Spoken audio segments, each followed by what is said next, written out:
Hello प्यारे बच्चों, स्वागत है आपका अपने YouTube channel RS math 6G में। आज हम पढ़ाने वाले हैं कक्षा 9 की गणित प्रश्नावली 1J, जिसमें बहुविकल्पी सारे प्रश्नों को अध्ययन करेंगे। ठीक है, और इसमें जो बहुविकल्पी हैं वो सारे विकल्प ना बताकर मेन आंसर बताएंगे और बहुत ही बेहतरीन तरीके से समझने वाले हैं। ठीक है, चलिए ध्यान से देखिए इसको। प्रश्नावली 1J है, क्वेश्चन नंबर 1 देखते हैं। पहला क्वेश्चन है, प्रत्येक परिमेय संख्या है। पहला क्वेश्चन है, प्रत्येक परिमेय संख्या है। तो देखिए, प्रत्येक परिमेय संख्या क्या हो सकती है? प्रत्येक परिमेय संख्या और प्रत्येक अपरिमेय संख्याएं, ये सारे नंबर जो होते हैं एक वास्तविक संख्या के अंतर्गत आते हैं। तो प्रत्येक परिमेय संख्या क्या होंगी? एक वास्तविक संख्या होंगी। ठीक है, जो इसका ऑप्शन जो सही होगा वास्तविक संख्याएं सही होगा।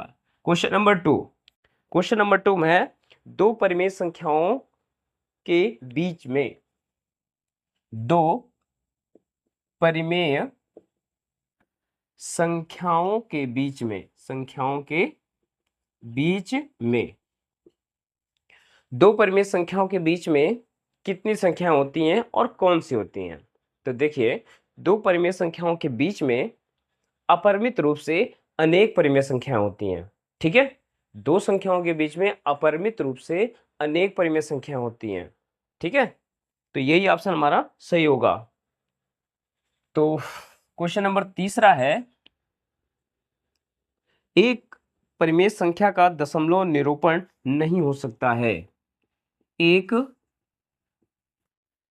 परिमेय संख्या का दशमलव निरूपण नहीं हो सकता। क्या नहीं हो सकता है? तो एक दशमलव संख्या का निरूपण नहीं हो सकता है। कैसा नहीं हो सकता है? तो ऑप्शन देखते हैं। ऑप्शन यहां पे है, शांत, अशांत, अशांत आवर्ती और अशांत अनावर्ती।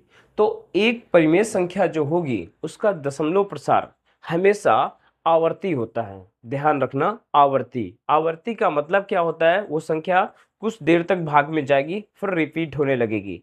अनावर्ती का मतलब होता है जो कभी रिपीट ना हो, या ना अनावृत्ति, या ना घूम रहा हो, मतलब जैसे एक तरीके से वही चीज बार बार ना आ रही हो। ठीक है, वो अनावर्ती होता है। तो जब भी हम एक परिमेय संख्या को भाग करेंगे, दशमलव में बदलेंगे, तो ये संख्या क्या नहीं हो सकती है? अनावर्ती नहीं हो सकती है। यानी ऐसा कोई नंबर नहीं आएगा जो कभी रिपीट ना हो। ठीक है, यानी कुछ समय तक भाग करेंगे, आगे चल के वो फिर से वही संख्याएं आने लगेंगी। तो ऑप्शन क्या सही होगा? अशांत तथा अनावर्ती, ये ऑप्शन हमारे लिए परिमेय संख्या के लिए सत्य नहीं होगा। तो यही ऑप्शन हम सही कर देंगे। नंबर 4 है, दो अपरिमेय संख्याओं का गुणनफल होता है। तो क्या होता है? चलिए देखते हैं। तो दो परिमेय संख्याएं जैसे √5 है और √2 है, तो हमें अपरिमेय संख्या ही तो मिलती है। दो अपरिमेय संख्याओं का गुणा करते हैं तो अपरिमेय संख्या मिलती है। लेकिन कभी कभी क्या होता है कि √5 और √4, √5, ये भी तो दोनों अपरिमेय संख्या है। इनका गुणनफल तो हमें परिमेय संख्या मिल रही है। देखिए, अपरिमेय संख्या मिल रही है कि नहीं? ओ, परिमेय संख्या मिल रही है कि नहीं? तो देखिए, दो अपरिमेय संख्याओं का गुणनफल एक अपरिमेय संख्या भी मिल रहा है, और दो अपरिमेय संख्याओं का गुणनफल एक परिमेय संख्या मिल रहा है। तो क्या मतलब है कि दो अपरिमेय संख्याओं का जब गुणा करते हैं ना, तो कभी परिमेय भी मिलती है और कभी अपरिमेय भी मिल जाती है। ठीक है, अपरिमेय ज्यादा मिलती है लेकिन परिमेय कम मिलती है, लेकिन मिलती तो है ना? तो ऑप्शन क्या सही होगा? तो पहला ऑप्शन है इसमें, सदैव एक अपरिमेय संख्या, सदैव एक परिमेय संख्या, सदैव एक पूर्णांक। तो तीनों ऑप्शन गलत है, कभी परिमेय संख्या और कभी अपरिमेय संख्या। यही ऑप्शन हमारा सही होगा। तो अभी आपको दिखाया हमने। ठीक है, क्वेश्चन नंबर 5 देखते हैं। √2 का दशमलव प्रसार है। तो याद रहे, जब भी हम किसी भी अंडर रूट वाली संख्या जो अपरिमेय है, ठीक है, या जो पूर्ण वर्ग नहीं है उसका अगर हम मान निकालेंगे दशमलव में, ठीक है, तो वो जो मान निकलेगा वो कभी भी रिपीट नहीं होता है और अनंत तक चलता जाता है। तो इसका मतलब क्या है, तो इसका दशमलव जो प्रसार होगा अशांत तो होगा ही, प्लस अनावर्ती भी होगा, ठीक है, अनावर्ती अशांत और अनावर्ती होगा, ठीक है। अशांत कौन होते हैं, शांत कौन होते हैं, ये आगे पिछले जो वीडियो है उनमें अच्छे से बता चुके हैं, ठीक है। और एक बार फिर से सुन लो, अशांत वो नंबर होते हैं जिनका दशमलव प्रसार में बदलने पर मान रुके ना, अनंत तक चलता जाए, ठीक है, वो नंबर अशांत होते हैं। और एक इसका मेन पॉइंट क्या होता है, जिसका हर 2 की पावर n गुणे 5 की पावर n के रूप का होता है, वो हमारे जो संख्याएं होती हैं वो शांत दशमलव होती हैं, ठीक है। चलिए क्वेश्चन नंबर 6 देखते हैं। क्वेश्चन नंबर 6 है, निम्नलिखित में कौन सी एक परिमेय संख्या है। तो देखिए परिमेय संख्या कौन सी है, ऑप्शन दे रहे हैं हम पे, √4/9, √12/3, ठीक है, √12 और बटे √3, ठीक है, और √7 और √81। तो हमें इसमें क्या बताना है, अपरिमेय संख्या कौन सी है। तो देखिए ध्यान से, इसका तो वर्गमूल निकल जाएगा, कोई दिक्कत नहीं, ये परिमेय बन जाएगी।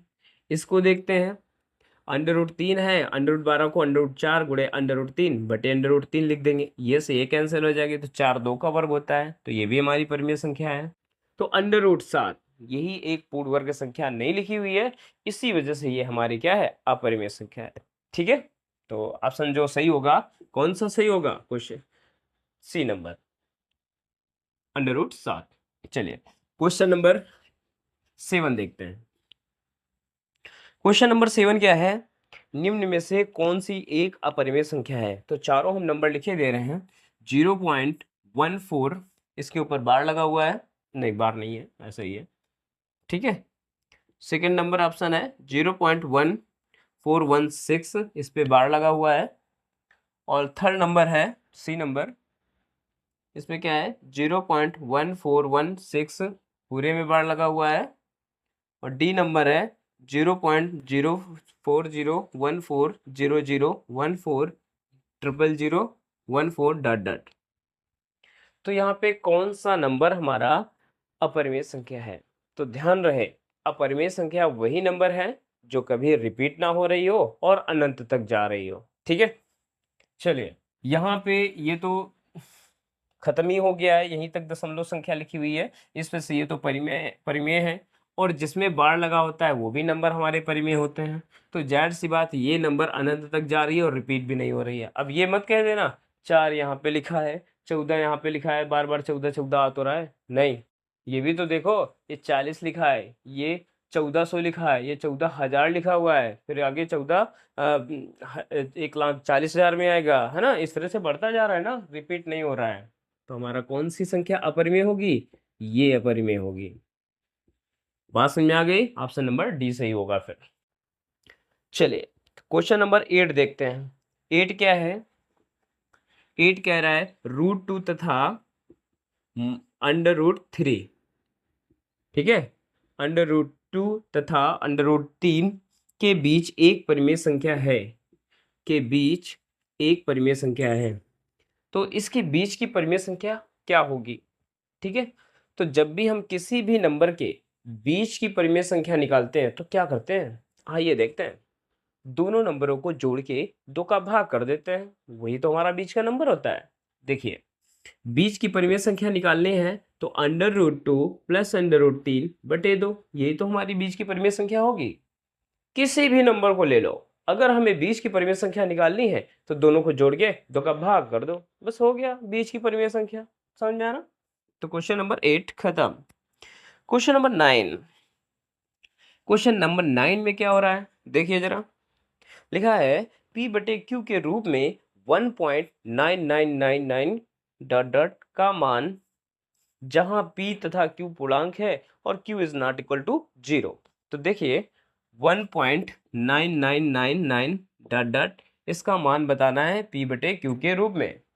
तो हम इसको 1.9 बार लिख सकते हैं कि नहीं? आराम से लिख सकते हैं। अब इसको हम चाहो तो एक सिंपल तरीका होता है वो बता दें, और नहीं तो फिर लॉन्ग वाला तरीका बता दें। सिंपल तरीका क्या होता है, जिसके बार में जितनी संख्याओं के ऊपर बार लगा होता है उनके नीचे 9 चढ़ा देते हैं, और जिसमें बार नहीं लगा होता है उतने नंबर उसमें घटा देते हैं। लेकिन क्या है, इसको अगर देखा जाए तो क्या लिखेंगे, 1 प्लस 9 बार बटे 9 है, तो ये 9 9 कैंसिल कर दो, क्या आएगा, 2 आंसर आ जाएगा। 1J पूरी तरह से प्रश्नावली फिनिश हो गई। ठीक है, अगर वीडियो पसंद आया तो लाइक सब्सक्राइब करना मत भूलना।